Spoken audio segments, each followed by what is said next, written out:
When we win here in November, it's going to be very important for the whole country, because winning in Virginia and defeating Mark Warner will mean that we will get control of the United States Senate for the last 2 years of the Obama presidency. And so not only would Mark Warner become the former senator from Virginia, but Harry Reid will become the former Senate Majority Leader, and that's very important. And we understand why that's so important, because we see the negative effects of their policies every day, all around us. I see it all across the Commonwealth of Virginia. I see it in Southwest Virginia, South Side, Northern Virginia, Hampton Roads, everywhere you can see it and you can feel it. And we know that their policies are resulting in lost jobs, lower take-home pay, higher health care costs, higher energy prices, and the notion that we hear from the left all the time, that somehow this is just inevitability, that somehow that the lowest labor force participation rate in decades, the stagnant wages, the chronic long-term unemployment, that you hear them say this is the new normal. We know better. This is the new normal is the old mediocre, and we can do better. And the fact is that these effects are not a matter of fate. They are the result of bad policies. And with the right policies, we can turn things around and get this country moving again. And that's what this election is all about. Because when you look at Senator Warner's record, he has been in lockstep with Harry Reid and President Obama throughout his time in office. And I'll give you a few examples because it's so at odds with what he wants us to believe in Virginia. We all know that Senator Warner likes to pretend that he's a fiscal moderate, fiscally responsible, and yet he has voted for nearly $1 trillion in new taxes and $7 trillion in new debt.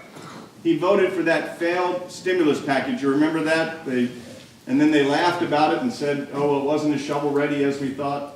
It's not funny. That's $1 trillion when you add the interest on the debt that was imposed on future generations because we borrowed that money to waste that money. And Mark Warner voted against a balanced budget amendment on the floor of the United States Senate. If I'm our senator, I won't just vote for a balanced budget amendment. I will introduce one, because it is time we stop spending money that we just don't have.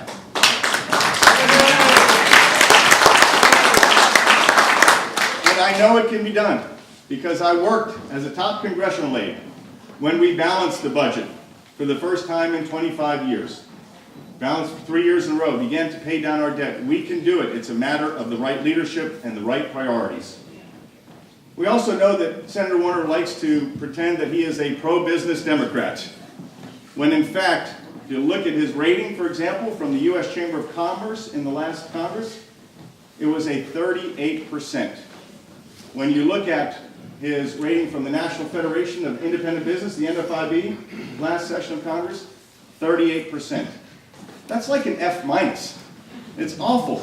And it's why one of the reasons that we are seeing the lackluster job creation in our economy today, because of records like that in the United States Senate. And in particular, here in Virginia, Mark Warner stood next to Barbara Boxer, the senator from California, John Kerry, then senator from Massachusetts, to unveil cap and trade legislation that's absolutely devastating to our coal sector here in Virginia.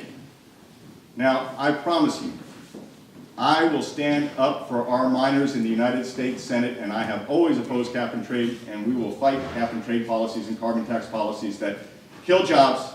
66,000 jobs in Virginia alone, according to the National Association of Manufacturers, raises our electricity rates by 21 cents, or 21%, and raises the cost of a gallon of gas by 20 cents a gallon.